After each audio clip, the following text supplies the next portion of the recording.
Qui a l'impression, alors qu'on commence là, qui a l'impression que tu es arrivé ce soir et tu as l'impression d'être dans un mois qui ne finit pas? Vous savez, mes enfants, j'ai 2 petits garçons de 4 ans. Il y a quelqu'un qui lève haut la main. Là. Vous pouvez baisser votre main, je vous ai vu. Ah. J'ai 2 petits garçons de 4 ans qui regardent un dessin animé Disney qui est justement, je pense plusieurs, c'est un classique, l'ont vu, le jour de Noël recommence. Et il recommence, et il recommence, et il recommence. Peut-être que c'est ce que tu vis, tu as l'impression que ton mois de décembre ne finit plus. Ça a commencé, tu étais dans le rush, tu es venu aujourd'hui, tu es encore dans le rush, tu es assis ce soir et dans ta tête, tu es encore dans un rush de fin d'année incroyable. J'aimerais vous dire ce soir, je déclare, je l'ai fait dimanche passé, ça a marché. Fait que ce soir, je le refais. C'est du réchauffé, vous allez me dire. Ça a marché dimanche passé, fait que peu importe, je le fais. Je déclare cette soirée un temps de break. OK? On arrête le rush. Peut-être qu'on a l'impression que le mois ne finit plus comme les line-up dans les magasins, c'est normal en fin d'année. Hier, on a pris enfin un jour de congé après plusieurs semaines, pas de break, et ça m'a pris littéralement une demi-heure à me rendre à la caisse. Il y avait un line-up, un deuxième line-up, puis un troisième. C'était fou. C'était incroyable pour acheter 2 petites bébelles. Ça n'avait pas de sens. En tout cas, peut-être que ton mois de décembre ressemble à ça. Et pour plusieurs, c'est la réalité. Moi, je rencontre du monde à toutes les semaines. Et plusieurs me disent qu'ils n'en peuvent plus. Ils ont hâte que les fêtes passent pour toutes sortes de raisons. Je veux te dire ce soir, si tu as ce feeling-là, tu es à la bonne place. Tu es à la bonne place. C'est la bonne place.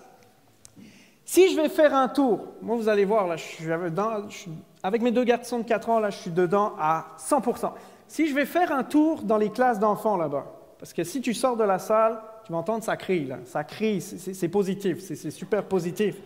Mais si je vais leur demander, je vais faire un tour dans les salles, je vais les interrompre là-bas, qu'est-ce qu'ils aiment le plus à Noël? Devinez, qu'est-ce qu'ils vont me répondre? Les cadeaux. Les cadeaux. J'en avais parlé un peu il y a quelques semaines.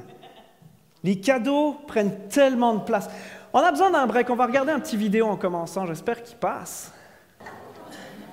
On est tous d'accord qu'une des plus grandes raisons d'être déçu à Noël, d'être déçu durant les fêtes, c'est de se faire offrir ce genre de cadeau empoisonné, là. On est d'accord, là? Est-ce que tu es reconnaissant pour ce cadeau? Pas vraiment, hein? Pas vraiment.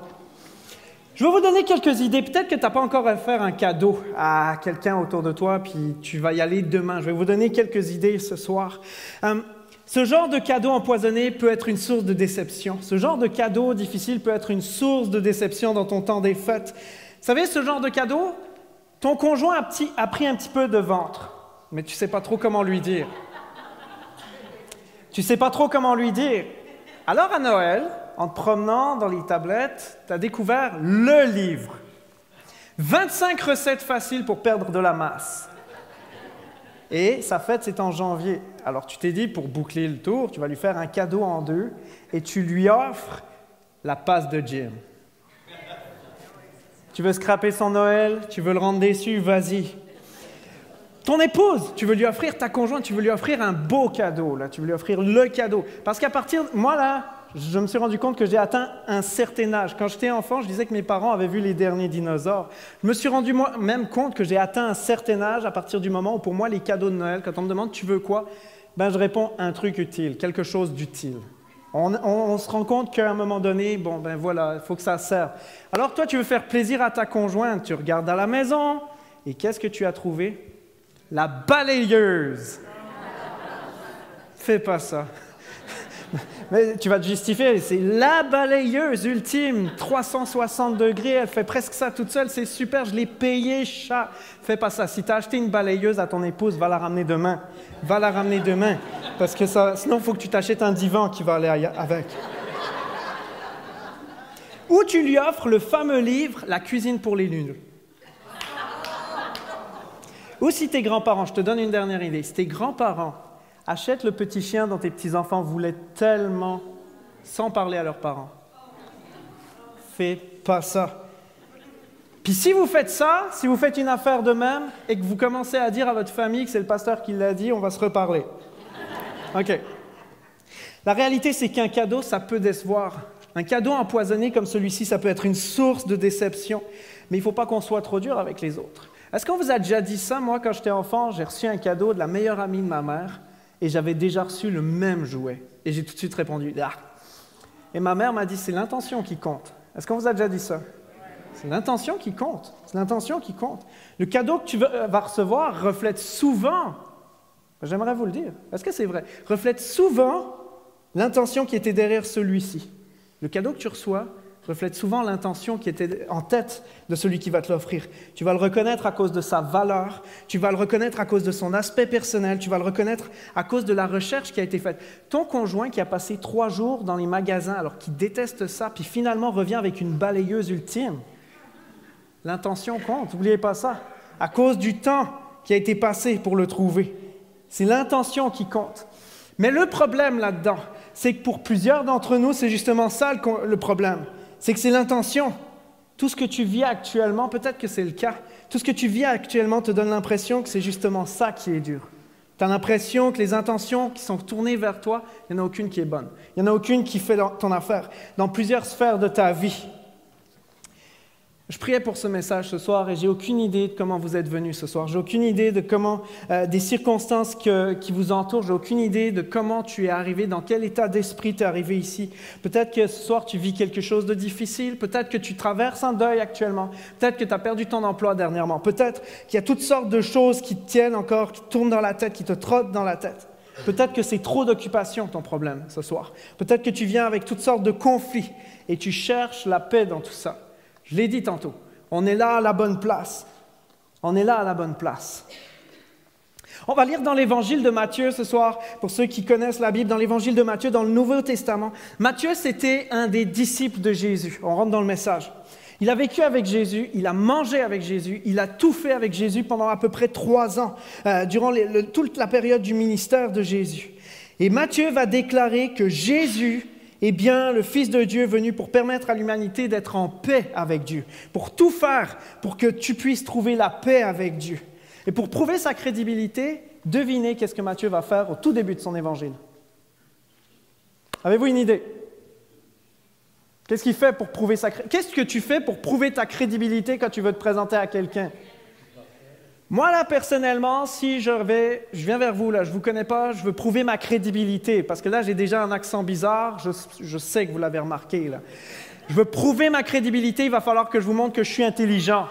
Je comprends ce que vous dites, il va falloir que je vous parle un petit peu de qui je suis, d'où je viens, comment ça se fait que je suis là, je ne suis pas perdu, vous en faites pas, ce n'est pas une maladie, cet accent-là. Je vais essayer de tout faire pour me présenter à vous d'une manière qui vous donne confiance, qui me rend crédible à vos yeux.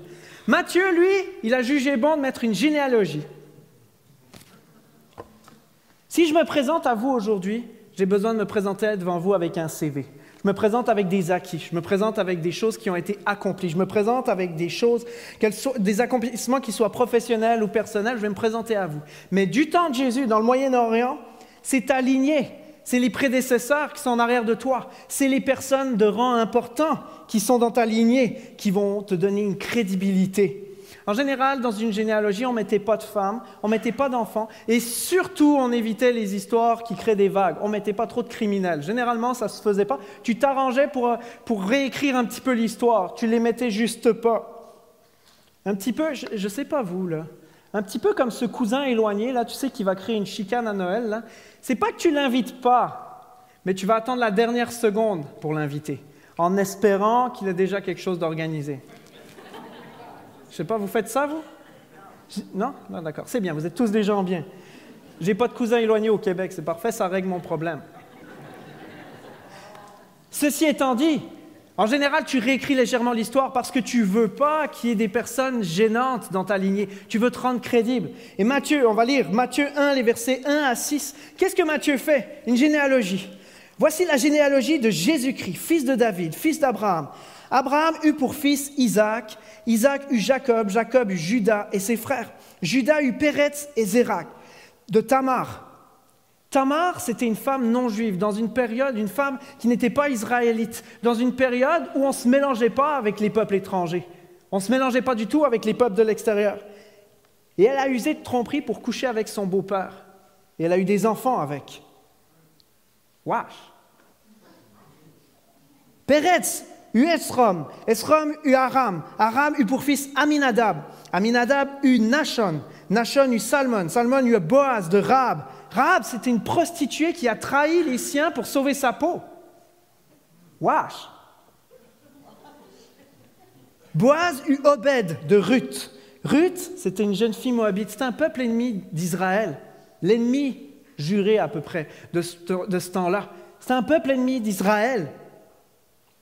Obed eut pour fils Isaïe. Isaïe eut David. Le roi David eut Salomon de la femme d'Uri. Uri, c'était un officier de l'armée de David, du roi David. C'était un de ses amis. C'était un des officiers en chef. Et David va avoir une relation avec sa femme. Et pour couvrir l'affaire, qu'est-ce que David va faire? Il va faire assassiner Uri. Wesh! Peut-être que tu es là ce soir, comme je vous l'ai dit, je ne connais pas la plupart, quelques-uns d'entre vous, je vous connais, mais certains, je ne sais pas d'où vous venez. Je ne sais pas quelle est votre position, je ne sais pas quelle est votre foi. Peut-être que pour vous, on joue sur les émotions ce soir. Je parle de choses difficiles, on joue sur les difficultés. Mais Noël, pour vous, ça se limite à une histoire, ça se limite à une fable, ça se limite à quelque chose qui sert à se changer les idées en fin d'année. Dans ce rush-là, ça fait sourire les enfants, ça permet de s'occuper. Peut-être que c'est ton cas. Et si c'est ton cas et que tu te poses des questions, c'est super. Je t'encourage à te poser des questions. De ce temps-là, si tu veux inventer une histoire, tu t'arranges pour réécrire cette histoire-là. Tu vas t'arranger pour faire une sélection. Tu vas éviter de placer trop de femmes comme héros de ton histoire. Matthieu, lui, va en mettre 4. Il va en mettre 4. 4 femmes qui sont reliées à des actions auxquelles personne n'a envie d'être relié. Tu n'as pas envie d'être relié à un inceste. Tu n'as pas envie d'être relié à quoi que ce soit qui a été pris. Tu n'as pas envie d'être relié, d'être le héros de l'histoire quand tu fais partie de ces situations-là. Une a eu des relations incestueuses, une est une prostituée, une est une étrangère d'une nation qui est rejetée par Israël, une a commis l'adultère avec un roi qui a tué son mari et qui était son ami pour couvrir sa faute. Waouh! On est au moins d'accord ce soir tous ensemble pour dire que si Matthieu avait inventé une fable à Noël, c'était pas un bon écrivain? On est d'accord là-dessus? J'aimerais vous dire ce soir que les évangiles ne filtrent rien. Les évangiles ne filtrent rien pour attester que le message de Noël, ce n'est pas une fable pour émerveiller les enfants. Ce n'est pas une fable. Matthieu déclare que Jésus n'est pas un imposteur. Il est le Fils de Dieu. Il est bien celui qu'il dit être. Le ciel, la terre lui appartient, l'univers lui appartient. C'est ce que Matthieu va dire. Au lieu de prendre le trône et la domination, Dieu a choisi d'envoyer son Fils. Et Jésus est né dans une étable. Il est né dans une étable vulnérable et fragile. En Jésus, Dieu s'est incarné afin de révéler son amour. En Jésus, il a pris en charge tout le nécessaire pour que je puisse trouver la paix. On va lire notre passage ce soir. Matthieu 1, les versets 18 à 22. Voici de quelle manière arriva la naissance de Jésus-Christ. Marie, sa mère, était fiancée à Joseph. Or, avant qu'ils aient habité ensemble, elle se trouva enceinte par l'action du Saint-Esprit. Joseph, son fiancé, qui était un homme juste et qui ne voulait pas l'exposer au déshonneur, se proposa de rompre secrètement avec elle. Comme il y pensait, un ange du Seigneur lui apparut dans un rêve et dit « Joseph, descendant de David, n'aie pas peur de prendre Marie pour femme, car l'enfant qu'elle porte vient du Saint-Esprit. Elle mettra au monde un fils et tu lui donneras le nom de Jésus, car c'est lui qui sauvera son peuple de ses péchés. » Tout cela arriva afin que s'accomplisse ce que le Seigneur avait annoncé par le prophète. La Vierge sera enceinte. Elle mettra au monde un fils et l'on l'appellera Emmanuel, ce qui signifie Dieu avec nous. Ce passage dans Matthieu, c'est une partie d'une citation du prophète Ésaïe qui a été écrite 700 ans avant l'arrivée de Jésus. 700 ans environ avant la naissance de Jésus. Et la Bible nous enseigne du début à la fin que depuis que le péché a fait son apparition, on lit la Genèse, il y a eu un moment où l'homme a usé de sa liberté. Alors que Dieu l'a créé par amour, il lui a laissé la liberté totale de l'aimer, la liberté totale de le suivre, de lui obéir. Et à cause de cette liberté, à un moment donné, l'homme a décidé de désobéir. Et par cette désobéissance, le péché est entré dans l'humanité. Et parce que le péché est entré dans l'humanité, par cette désobéissance, il y a une séparation entre Dieu et l'humanité. Il y a un vide qui a été créé au fond de nous. Et depuis ça, on ne fait que chercher la paix partout et dans tout ce que nous cherchons, dans tout ce qui nous entoure, dans des positions. Peut-être c'est un rôle pour toi. Tu cherches dans ton rôle, dans ton pouvoir que tu exerces. Tu cherches à combler un vide, dans des plaisirs de toutes sortes de choses. Et ce soir, on n'est pas là pour condamner personne. On cherche à combler un vide. Le philosophe Blaise Pascal a dit ceci. « Qu'est-ce donc que nous crie cette avidité et cette impuissance, sinon qu'il y ait eu autrefois dans l'homme un véritable bonheur, dont il ne lui reste maintenant que la marque et la trace toute vide, et qu'il essaie inutilement de remplir de tout ce qui l'environne, recherchant des choses absentes le secours qu'il n'obtient pas des présentes, mais qui en sont toutes incapables, parce que le gouffre infini ne peut être rempli que par un objet infini et immuable, c'est-à-dire par Dieu lui-même. » Je vais inviter nos musiciens à me rejoindre. La Bible nous enseigne que depuis des siècles, Dieu a un projet de paix.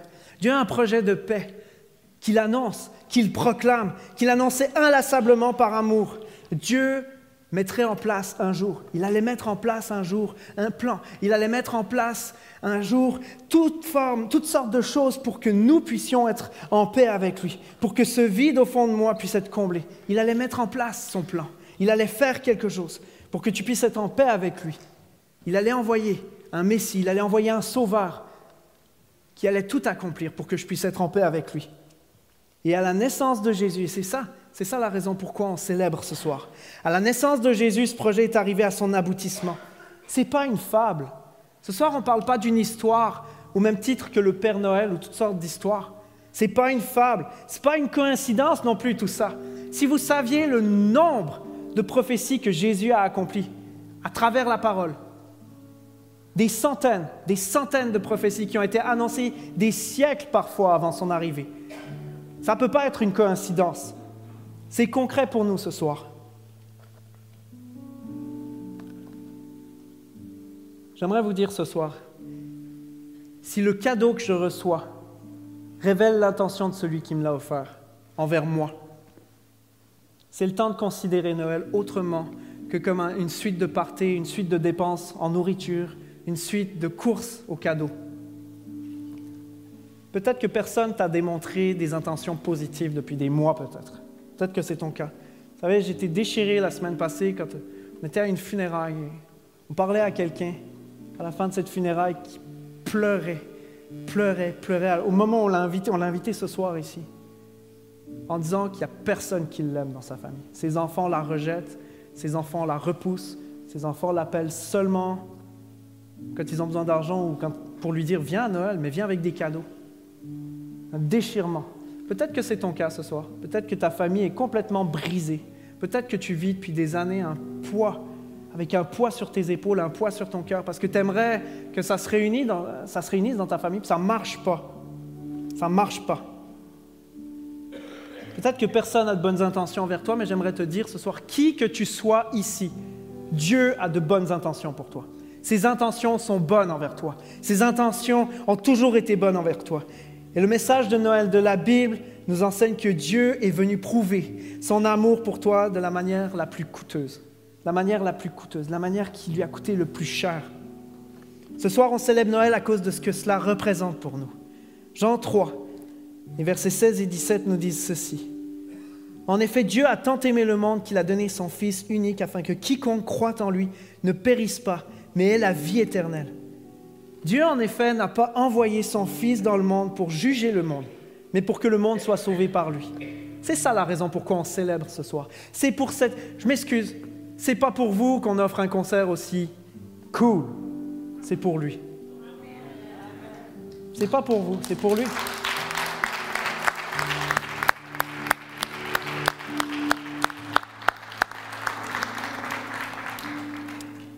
La Vierge sera enceinte et elle mettra au monde un fils et on l'appellera Emmanuel, ce qui signifie Dieu avec nous.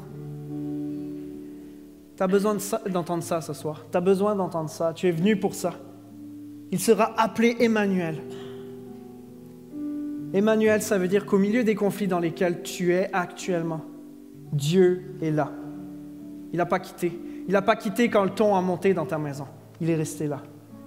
Au milieu des conflits que tu vis, il est là. Il est resté. À ton travail, avec ta famille, avec ton voisinage. Il est là. Il est là. Il n'a pas bougé. Dieu avec nous. Emmanuel. Peut-être que tu es sans solution actuellement. Dieu est avec toi. Il veut te conduire. Il veut te conduire. Il s'est abaissé jusqu'à nous. Il veut être avec nous. Emmanuel, ça veut dire que quand tu as perdu ton emploi ou quand tout ce que tu as, ça ne suffit pas. Puis plusieurs d'entre nous, vous savez de quoi je parle actuellement. Tu as perdu dernièrement ton emploi peut-être. Ou tout ce que tu as, tu regardes tes comptes et ça ne suffit pas malgré tout. Il est là, il pourvoit. Il continue d'agir pour toi. Il veut agir pour toi. Il reste près de toi, il est là devant toi. Et tellement souvent, il pourvoit. Vous savez, mes enfants ont 4 ans aujourd'hui, puis il y a quelques années, j'étais leader de jeunesse, j'étais pasteur de jeunesse, puis on regardait nos comptes, on voyait les enfants arriver, il fallait tout acheter. Tout x2, c'est des jumeaux. Super de bonnes nouvelles. Je regardais nos comptes et ça ne faisait pas, ça ne marchait pas.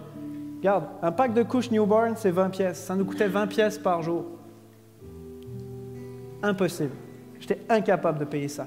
Alors moi, commençais à turbiner là-dedans, puis ça travaillait là-dedans, puis j'étais comme, j'étais paysagiste avant. Je vais me réouvrir une petite entreprise. Là, je suis déjà à temps plein à l'église. Puis dans la même période, j'étais invité à porter une série, conclure la fin d'une série sur l'idolâtrie dans une église. J'étais à l'idolâtrie. Je n'ai jamais prêché sur l'idolâtrie. En tout cas. Et là, je suis en train de préparer mon message. J'avais préparé tout un message, puis c'était super bien préparé. Et Dieu m'arrête à ce moment-là. J'étais en train de préparer tout mon plan pour faire de la job en plus, pour aller trouver de l'argent en plus, puis subvenir aux besoins de la famille. Dieu m'arrête là. Puis il me dit, toi, ton idole, c'est toi. Tu ne comptes pas sur moi. Tu ne comptes pas sur ce que je peux faire pour toi. Tu ne t'attends pas à moi. Je sais qu'il manque. Je sais que tu n'as pas assez. Mais tu veux tout faire par toi-même. Tu vas t'épuiser. Fait qu'à partir de ce moment-là, j'ai décidé de changer mon message puis de prêcher ça. Et ça a été dur, solide. Et j'ai décidé de faire ça. Savez-vous quoi? Le jour où je quitte l'église, je leur prêche ça plein de conviction. Mon char, j'étais à Ottawa, là. Mon char part pas. Là, je commence à capoter. Puis là, de nouveau, cette petite voix à l'intérieur de moi. Fais-moi confiance. Je recommence, je redémarre. L'auto repart. Quelques jours plus tard, le moteur saute. Problème, on va réparer. OK. Mais je suis rentré. J'ai décidé de mettre ma confiance en Dieu. Et savez-vous quoi? Quelques jours plus tard, je m'en viens au travail. Dimanche matin, je suis en service à l'église. Puis je viens pour servir. Puis là, j'ai 2 couples de personnes âgées qui ne savent pas que ça ne suffit pas ce qu'on a. Puis qui viennent devant moi, puis qui m'arrêtent, puis me disent « Félicitations pour les enfants, on sait, on a appris, Lydie est enceinte, c'est super. » Moi, j'ai des contacts, il y en a une qui me dit ça. Moi, j'ai des contacts, mon fils pourrait vous avoir des couches pendant 1 an, gratuitement. Est-ce que vous êtes d'accord? Je sais pas. Mais vraiment, elle me demande, est-ce que vous êtes d'accord? Ça vous gêne pas? On ne veut pas s'imposer. Non, super. Puis là, le couple qui est à côté, moi, mon fils travaille pour la firme qui fabrique du lait maternel. On pourrait vous en donner pendant 1 an aussi. Est-ce que vous êtes d'accord aussi? Ben oui.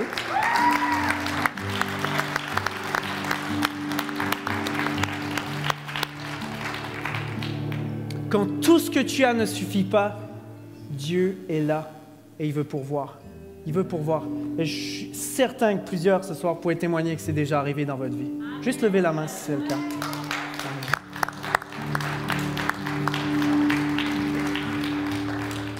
Emmanuel, ça veut dire que quand tu as appris que ton conjoint ou toi-même, tu étais atteint d'une maladie et que c'était grave, Dieu est là. Dieu est là. J'aimerais dire à quelqu'un ce soir, Dieu ne te laisse pas à l'entrée de l'hôpital quand tu vas aller faire cet examen. Tu vas aller faire cet examen qui ne te fait pas. Il ne t'attend pas à la sortie. Il est là avec toi. Emmanuel, c'est Dieu avec nous. Emmanuel, c'est Dieu avec moi. La parole de Dieu nous enseigne que Christ compatit face à nos souffrances. Il est avec moi. Il ne va pas me laisser à la sortie de l'hôpital. Il vient avec moi. Il peut me guérir. Il peut m'accompagner. Il peut me fortifier. Il peut me donner tout ce dont j'ai besoin pour passer à travers la maladie. Il peut me donner l'assurance face à ce qui vient après aussi. Il est avec moi. Il est avec moi. Emmanuel, ça veut dire que quand je vais faire face à l'anxiété, pour toutes sortes de raisons, Jésus est avec moi. Il est avec moi pour me rassurer. Il est avec moi pour enlever mes peurs. Il est avec moi pour me rappeler qu'il est plus grand que ce qui me fait peur. Il est avec moi. Il ne m'abandonne pas. Emmanuel, ça veut dire qu'au milieu de ton couple qui se déchire, il est avec vous. Jésus est avec vous. Alors que peut-être, toi, tu as envie d'abandonner. j'aimerais te dire ce soir que Dieu n'abandonnera jamais. Dieu n'abandonnera jamais. Il lâchera jamais. Au milieu de ton couple, quelle que soit la situation dans laquelle tu es. Emmanuel, ça veut dire que grâce à Jésus, je ne suis plus ennemi de Dieu. Je peux être ami de Dieu ce soir. Peut-être que plusieurs ce soir, on est amis de Dieu. Et si tu es arrivé ennemi de Dieu, c'est possible ce soir d'être ami de Dieu et de bénéficier de tout ce que Emmanuel veut te donner. Il est avec moi. Colossiens 2, versets 19 à 22, l'apôtre Paul va dire « En effet, Dieu a voulu que toute sa plénitude habite en lui, en Jésus. Il a voulu par Christ tout réconcilier avec lui-même, aussi bien ce qui est sur la terre que ce qui est dans le ciel, en faisant la paix à travers lui par son sang versé sur la croix. Et vous qui étiez autrefois étrangers et ennemis de Dieu par vos pensées et par vos œuvres mauvaises, il vous a maintenant réconciliés par la mort de son Fils, dans son corps de chair, pour vous faire paraître devant lui saint, sans défaut et sans reproche. » On l'appellera Emmanuel. Ça veut dire que grâce à Jésus, je peux m'attendre à ce que Dieu soit avec moi, à ce que Dieu soit avec moi à chaque instant. La Bible nous enseigne que Jésus n'est pas juste à côté de moi. La Bible nous enseigne que Jésus, par son œuvre, par sa vie, par sa mort sur la croix, par sa résurrection, a tout fait pour que Dieu puisse habiter en moi par son Esprit Saint. Il est en moi. Il vit avec moi, il vit en moi. À chaque instant, je peux compter sur sa direction. Peut-être que tu te cherches une job, tu ne sais pas où tu t'en vas. Tu peux appeler à lui. À chaque instant, je peux m'attendre à lui. Et c'est ça qu'on célèbre ce soir. Est-ce que vous êtes venus pour célébrer Dieu ce soir? Amen. Fait que j'aimerais vous laisser entre les mains de nos amis.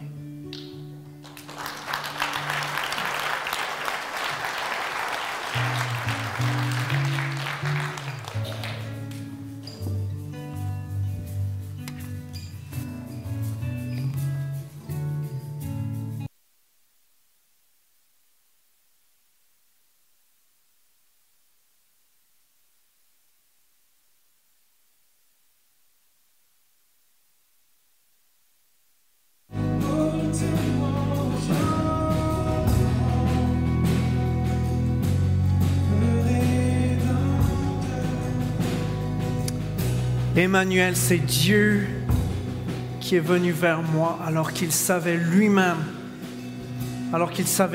que je ne pouvais pas me rendre jusqu'à lui. Dieu savait que je ne pourrais jamais me rendre jusqu'à lui. Dieu savait que je ne pourrais jamais combler le vide qui est au fond de moi. Noël, nous chantons la venue de Dieu qui est venu jusqu'à nous, jusqu'à moi. Emmanuel, c'est Dieu qui est venu vers moi parce qu'il savait que je ne pouvais pas me rendre jusqu'à lui. Ce soir, ça veut dire que si je place ma confiance en Jésus, la promesse de Noël, c'est que je ne serai jamais, plus jamais seul, quelles que soient les circonstances que je traverse actuellement. Quand je vais faire face au conflit, demain, Dieu sera avec moi. Dieu est avec moi. Dans les temps où je suis tenté de retourner en arrière, Dieu est avec moi. Plusieurs, vous le vivez depuis peut-être longtemps maintenant, mais peut-être que toi, tu n'as pas encore pris de décision. Si tu mets ta confiance en Jésus, peut-être que tu es tout seul actuellement, tu cherches à combler un vide au fond de toi. Si tu mets ta confiance en Jésus, Noël, nous chantons le Rédempteur, Emmanuel, Dieu avec nous. Si je mets ma confiance en Jésus ce soir, je repars, je ne suis plus tout seul. Je repars, je ne suis plus tout seul. Il me comprend, il me soutient. Face à la maladie, il n'est pas insensible. Il est avec moi. Il va m'accompagner. Il va me soutenir, il va me fortifier. Combien sont ceux qui peuvent témoigner qu'ils ont été fortifiés par la présence de Dieu, même au cœur de la maladie? Dans les moments où je suis dans un chaos total, je peux avoir l'assurance que lui reste et que l'univers est entre ses mains. Il n'y a rien qui est hors de contrôle pour lui. Emmanuel, Dieu avec nous. Emmanuel, ça veut dire que le projet de paix de Dieu, il est pour toi ce soir. Il est pour toi ce soir. C'est une parole pour toi ce soir. Vous savez, quand on parle de Jésus, ou on l'aime, ou on le déteste, mais il n'y a pas d'entre-deux. Et ce soir, je veux te dire que tu as une position à prendre. Tu as une décision à prendre. Tu ne peux pas rester entre deux. Face à Jésus, face à tout ce qu'il a fait, tu ne peux pas juste repartir en te disant « C'était des beaux chants ce soir ». La raison pourquoi on célèbre, c'est parce qu'il est venu. C'est parce que Dieu est avec nous. Parce qu'il est Emmanuel. Jésus ne laisse jamais personne indifférent. Tu lis dans la parole de Dieu, dans les évangiles, Jésus n'a jamais laissé personne indifférent. Et ce soir, j'ai une position à prendre aussi. Ce que Jésus a fait, c'est pour toi aussi. Tu es invité à le recevoir. Emmanuel, c'est Dieu avec toi si tu le veux bien. Si tu veux le recevoir ce soir. Dieu veut être avec toi. Jésus a tout fait pour que tu puisses être ami de Dieu ce soir. Quel que soit ton parcours. Quel que soit ton parcours, tu as besoin d'entendre ça. Quelles que soient les crottes qui sont collées sur toi peut-être. Quelle que soit la manière dont tu te vois encore aujourd'hui. Jésus a tout accompli pour que tu sois ami de Dieu ce soir. Le sacrifice de Jésus sur la croix suffit pour tout effacer. Pour effacer ton parcours, pour effacer ce qui te sépare de lui. Le sacrifice de Jésus à la croix est tout suffisant pour sauver ma vie, qui que je sois ce soir. Mon injustice a été déposée sur son compte sur la croix. Et lui, il m'a donné sa justice, il m'a donné sa perfection. Quand Dieu me voit, à cause de Jésus, il voit la perfection de son Fils. Il ne voit plus mes fautes, il ne voit plus mon péché, il ne voit plus mon parcours, il voit Jésus. C'est ça la promesse de Noël. Ce soir, tu as besoin d'Emmanuel dans ta vie. Tu as besoin que Dieu soit avec toi. Tu as tellement besoin que Dieu soit avec toi. Ne te prive pas de ça ce soir. Tu sais qu'il y a un choix à faire. Tu sais qu'il y a un choix que tu repousses peut-être depuis longtemps. Tu sais que Dieu seul peut te sortir de cette prison dans laquelle tu es. Tu sais qu'il peut te donner la paix que tu cherches. Dans toutes sortes de circonstances, actuellement, tu as besoin de paix. Et si c'est ton cas, si toi, tu as besoin d'Emmanuel ce soir, tu le reconnais. Je veux t'inviter, j'aimerais vous inviter chacun, courbons nos têtes quelques instants. Si toi, tu as besoin d'Emmanuel dans ta vie ce soir, tu as besoin que Dieu soit avec toi, je veux t'inviter à lever ta main là où tu es. Je veux t'inviter à lever ta main là où tu es. Tu as besoin d'Emmanuel. Il n'y a personne qui te regarde. C'est entre toi et Dieu. Tu as besoin d'Emmanuel. Peut-être que ça fait longtemps que tu es chrétien, mais tu avais laissé toutes sortes de circonstances te séparer de Dieu. Peut-être que c'est la première fois que tu lèves ta main à ce genre d'appel-là. Tu as besoin de prendre une décision. Juste lève ta main si tu as besoin d'Emmanuel dans ta vie. Peut-être que ce soir, je veux t'inviter, si c'est ton cas, je veux t'inviter à prier après moi. C'est peut-être ta première prière. Et j'aimerais vous dire ce soir, si tu lèves ta main, si tu ne lèves pas ta main, c'est entre toi et Dieu. Mais quand tu vas prier, ce n'est pas la formulation qui compte. Ce n'est pas la manière dont tu vas le dire. Ce n'est pas l'éloquence avec laquelle tu vas le dire.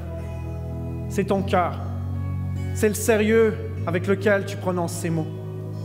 C'est la valeur que ces mots ont pour toi qui compte. Et si pour toi tu as besoin d'Emmanuel, si c'est un choix, peut-être que tu n'oses pas lever ta main ce soir. C'est un choix, tu as besoin d'Emmanuel ce soir. C'est une question de vie ou de mort pour toi. Juste répète après moi, on va prier ensemble.